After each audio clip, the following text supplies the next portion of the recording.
Picture this for a moment. A young woman in a high-visibility jacket, standing in the grounds of Windsor Castle, directing crowds, keeping people behind the barriers, helping the day run smoothly. If you walked past her, you would never guess who she was. You would think she was just another hard-working member of the event's team, earning her wage like everyone else. But this young woman is the niece of the king. She is the granddaughter of Queen Elizabeth II. And the job she was doing, the proper, paid, no special treatment job, tells you almost everything you need to know about her. Her name is Lady Louise Windsor. And while the world has been busy watching the loud, dramatic royals, this quiet young woman may be slowly, steadily becoming something the monarchy desperately needs. Today, I want to ask a question that more and more royal watchers are starting to ask. Is Lady Louise quietly becoming the kind of royal that Prince William will come to trust the most? Let's start with who she actually is, because many people don't fully realize. Lady Louise Alice Elizabeth Mary Mountbatten Windsor was born on the 8th of November 2003. She is the elder child and only daughter of Prince Edward and Sophie, now the Duke and Duchess of Edinburgh. That makes her the youngest niece of King Charles, and a first cousin to both Prince William and Prince Harry. She came into the world while her grandmother, the late Queen, was still very much on the throne, and at the time of her birth she was 8th in line to that throne. Today, as the family has grown, she sits 17th in line. Far enough back that she'll almost certainly never wear the crown, but close enough to matter. Many of you will remember her as a little girl. She was a bridesmaid at the wedding of Prince William and Catherine back in 2011, a small, shy presence among the bigger names. We have, in a way, watched her grow up in front of us, in glimpses, at the edges of the big royal occasions. But here is what makes Louise so different from the royals who fill the front pages. She has spent almost her entire life trying not to be noticed, and in a family where attention is currency, that is genuinely remarkable. The clearest sign of it is something that happened when she turned 18. You see, under the old rules, Louise was technically entitled to be called a princess. By birth, she could have been Her Royal Highness Princess Louise. But when she was born, her parents, Edward and Sophie, made a quiet and deliberate choice. They asked that their children be styled simply as the children of an earl, not as a prince and princess. They wanted Louise and her younger brother James to grow up as normally as possible out of the heaviest glare. And when Louise came of age and the decision became hers to make, she chose to carry on exactly as she was. No title upgrade, no grand announcement, just Lady Louise. In a world obsessed with status, she looked at a crown-shaped door and quietly decided not to walk through it. That same grounded spirit runs through everything she does. Before she went off to university, she took a summer job at a local garden center, working among the plants and the customers like any other teenager earning a bit of money. Then she went up to the University of St. Andrews in Scotland, the very same university where her cousin William met Catherine all those years ago. She chose to study English, a serious, demanding subject, and she threw herself into ordinary student life, joining the theater society and, by some accounts, even taking on work in the university canteen. She didn't arrive as a pampered royal expecting to be waited on. She arrived as a student, and she got on with it. And then there's that job at the Royal Windsor Horse Show, which I mentioned at the start, because it really is the perfect picture of who she is. The Royal Windsor Horse Show is one of the most beloved fixtures in the royal calendar, held in the private grounds of Windsor Castle itself. For Louise, it's deeply personal. Her grandfather, Prince Philip, adored carriage driving, and he passed that love directly on to her. When he died in 2021, Louise inherited his driving ponies and his carriage, and she has competed in his memory ever since. There is something genuinely touching in that, and I think it's a big part of why people warm to her so much. Of all the grandchildren, it was quiet Louise who picked up Prince Philip's beloved hobby and carried it forward. Carriage driving was the great passion of his later years, the sport he championed and helped shape, and he taught it to her himself when she was young. So every time she takes the reins now, she is keeping a little piece of him alive. For an older generation of royal watchers, many of whom grew up with Philip at the Queen's side for 70 years, that continuity means a great deal. It's a reminder that the values of that older, dutiful generation, the service, the lack of fuss, the getting on with things, didn't die with them. They were passed down.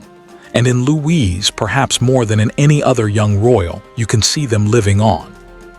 So you might expect her to simply turn up at the show as an honored guest, in a smart coat and hat, waving from the royal enclosure. Instead, in May 2026, she pulled on a high-visibility jacket and went to work. The show's director, Nick Brooksward, described her to Vanity Fair as one of the chief organizers, essentially running a concierge service, and he was clear about something important. It was, in his words, a proper paid job with no special treatment because of who she is. He praised her as a great worker with, as he put it, no airs or graces. Just think about that for a second. The king's niece, a young woman who could have spent her life being curtsied to, choosing instead to stand in a hi-vis vest, directing visitors and keeping the crowds in order in her own grandfather's back garden for a wage. That is not a publicity stunt. That is character, and it is exactly the kind of character the royal family is suddenly, urgently, in need of. Understand why? We have to look at the bigger picture because the monarchy is facing a problem that doesn't get talked about enough. It is, quite simply, running out of working royals. For years, there was a whole army of them, the aunts and uncles and cousins who quietly did the unglamorous work that keeps the institution alive. The ribbon cuttings, the tree plantings, the hospital visits, the charity engagements. They filled the Buckingham Palace balcony. They turned out, year after year, without complaint. But that generation is aging fast. Consider this striking fact. Of all the current working royals, only 4 are under the age of 70. Just 4. Prince William, Princess Catherine, and Louise's own parents, Edward and Sophie. Everyone else carrying the official workload, Princess Anne, the Duke and Duchess of Gloucester, the Duke of Kent. Princess Alexandra is well into their 70s, 80s, even 90s. And the workload itself hasn't shrunk to match. The numbers here are genuinely sobering. Back in 2011, there were around a dozen major working royals between them carrying out close to 4,000 official engagements a year. By 2024, with the lineup thinned, and with both King Charles and the Princess of Wales stepping back during their cancer treatment, that figure had fallen to a little over 2,000. It climbed again to nearly 2,500 the following year, but the basic maths hasn't changed. Fewer and fewer people are being asked to do more and more. Every garden party, every state visit, every charity that depends on a royal patron, all of it rests on an ever smaller, ever older group of shoulders. You cannot run an institution like that forever. Something, sooner or later, has to give. A royal family portrait released around what would have been the late Queen's 100th birthday made this painfully obvious. The lineup was, by and large, a group of elderly people. William and Catherine were the youngest faces in the picture. Royal experts looked at that image and saw an institution staring at a real crisis of numbers. And on top of the aging, there has been the upheaval around Prince Indra, who lost his royal titles and his Windsor home, removing yet another figure from an already thin lineup. And of course, there is Harry, who stepped away from royal life entirely and moved to America. Every one of these departures leaves a gap, and there simply aren't enough young, willing hands to fill them. Prince William knows this better than anyone, because this will be his problem to solve. He has spoken openly about wanting to modernize. He once said plainly that change is on his agenda, and that he embraces it rather than fearing it. His vision, and his father's before him, has long been of a slimmed-down monarchy, a leaner, more focused institution with fewer working members. It's a sensible idea in many ways. But it carries a hidden danger, and the royal commentators have been quick to point it out. If you slim the monarchy down too far, while the existing royals keep aging and stepping back, you can end up with too few people to actually do the work. One Daily Mail commentator put it starkly, warning that a slimmed-down monarchy taken too far could drift towards irrelevance and, in his words, eventual death. The Wales children, George, Charlotte, and Louis, are the long-term future, but they are still far too young to take on duties, which leaves a gap right now in the middle. And that gap is exactly where Lady Louise comes in. This is why, over the past year, her name has started coming up again and again among the people who study the monarchy closely. They've begun using some very interesting words to describe her. One royal expert, Christopher Wilson, called her a dark horse contender to become a new face of the firm, someone who, as he put it, charms all who meet her. The royal commentator Richard Williams described her as stylish and conscientious, and suggested she might be persuaded to take on some royal duties in the future. The respected royal editor Louise Windsor went further still, framing Louise and her brother James as a kind of secret weapon, young blood who could genuinely reinvigorate the royal brand after so much scandal. The phrase that keeps coming up is that William will need help. He will need reliable, grounded, presentable young royals he can count on. And when people make a list of who that might be, Louise's name is right near the top. And she doesn't appear on that list alone. More and more, she is mentioned in the same breath as her younger brother, James, the Earl of Wessex, who turned 18 at the end of 2025 and is starting to step gently into public view himself. Together, the brother and sister are increasingly talked about as a pair, two grounded, well-raised young people who could, between them, bring some much-needed youth and warmth back to the family's public face. That is exactly what the royal editor Louise Windsor meant when she described the two of them together as a possible secret weapon. There's a certain quiet power in that idea of a sibling pair, raised side by side with the same down-to-earth values, ready to support their cousin's reign together if they ever choose to. James stepping into the spotlight and Louise standing steady beside him paints a picture of a next generation that feels refreshingly normal, and that is precisely the image a modern monarchy is desperate to project. Where one branch of the family stepped away, another quietly raised two children who might, in time, help fill the gap. And it's worth saying that on the rare occasions Louise has stepped forward, she has handled it beautifully. Her very first proper appearance in a royal documentary, back in 2021, won her warm praise and even those early whispers of secret weapon from fans who liked what they saw. At the coronation of King Charles in 2023, she carried herself with a calm poise well beyond her years. At Trooping the Colour, she has slotted in quietly and gracefully, never putting a foot wrong, never seeking to steal a moment. She doesn't appear often, but when she does, she leaves people with the same impression every time. Dignified, natural, and entirely at ease. That kind of reliability, the sense that she can be trusted to do it right whenever she's needed, is worth its weight in gold to an institution that has had more than its share of unpredictable moments. And here is where the connection to William becomes really interesting. It isn't just that Louise is available and capable. It's about trust, and about the kind of family she comes from. Her parents, Edward and Sophie, have quietly become two of the most dependable figures in the entire institution. While others have generated headlines and drama, the Edinburghs have just kept their heads down and done the work, loyally and without fuss. Commentators note that William deeply appreciates the steady, supportive way Edward and Sophie back up the family. They are seen as a genuine safe pair of hands, and Louise has grown up inside that ethic of quiet duty. She is, in a sense, the product of exactly the values William says he wants at the heart of his future reign. Loyalty without drama, service without ego, showing up, doing the job, and asking for nothing in return. If you were William, looking ahead to your own reign and wondering who you could truly rely on, a young woman like that would be enormously reassuring. Not a rival, not a risk, just a steady, trustworthy pair of hands from the one branch of the family that has never let you down. Now, in the interest of being honest with you, because this channel is about the truth and not just a nice story, I have to give you the other side of this. Because not every expert agrees that Louise is destined to become a working royal, and it would be wrong of me to pretend they do. The veteran royal correspondent Jenny Bond, who has watched this family for decades, has been notably cautious.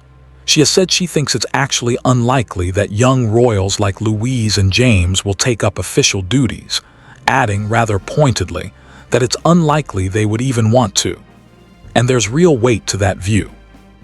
Louise has never once given the impression that she's angling for a royal job.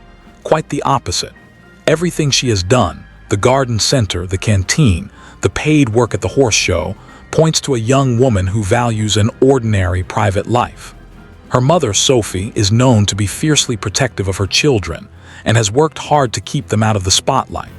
And then there's Louise's own clear passion, which isn't royal duty at all. It's the military. That military thread is genuinely important, and it tells us something about where her heart might really lie. In 2024, Louise joined the British Army's University Officers Training Corps, a reserve formation for students, and she now holds the rank of officer cadet. By doing so, she became the first female member of the royal family to join the military since her own grandmother, the late Queen, who famously served during the Second World War.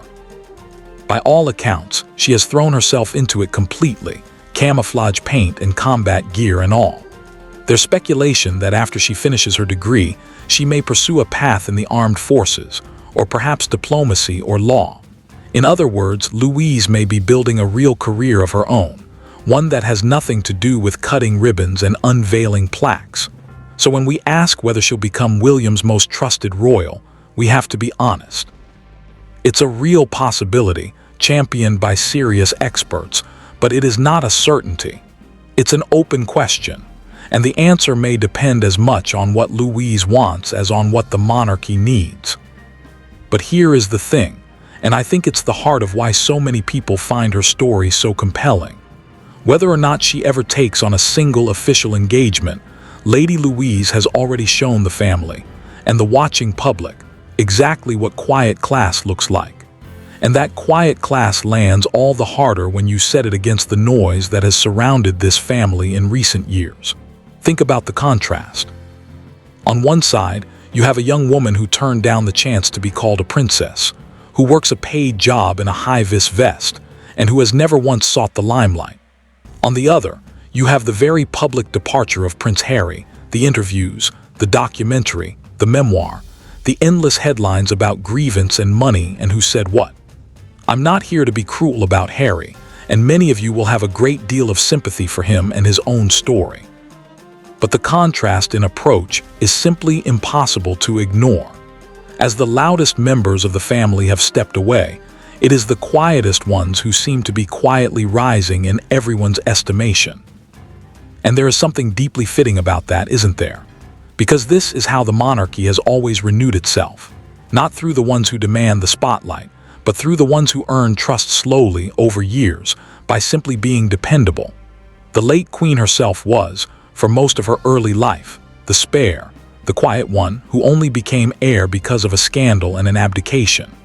Princess Anne spent decades as one of the hardest-working royals precisely because she got on with it without complaint.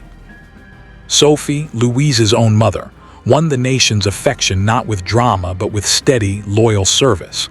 There is a clear pattern here, and Louise fits it perfectly. The quiet ones, the dutiful ones, the ones who don't seem to want it, are so often the ones the family ends up leaning on the most. So, is Lady Louise quietly becoming the royal William trusts most? The honest answer is that we don't know for certain, and anyone who tells you they do is guessing. She may choose the army. She may choose a quiet, private life far from the balcony. Her mother may keep protecting her from the full glare for years to come. But what we can say is this. At a moment when the monarchy is aging, shrinking, and crying out for fresh, trustworthy faces, there is a young woman who has spent her whole life showing precisely the qualities the future king says he values most: loyalty, humility, hard work, and a complete absence of ego. If William is looking for someone he can count on, someone who will never embarrass him, never compete with him, never make the story about themselves, then he need only look at the cousin in the hi-vis jacket, directing the crowds in his grandfather's garden, asking for nothing at all.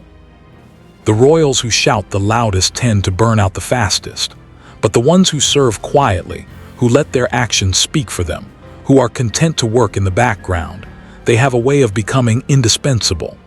Lady Louise hasn't asked to be anyone's secret weapon. She hasn't put herself forward as the answer to the monarchy's problems. And that, more than anything, is exactly why she might turn out to be.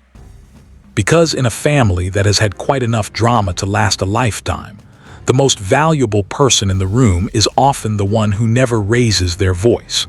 And as William looks to the future, to a reign built on trust rather than spectacle, he may well find that the steadiest hand of all belongs to the quiet young woman who was never trying to be noticed in the first place.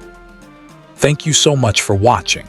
If you enjoyed this look at one of the royal family's most understated young members, let me know in the comments what you think.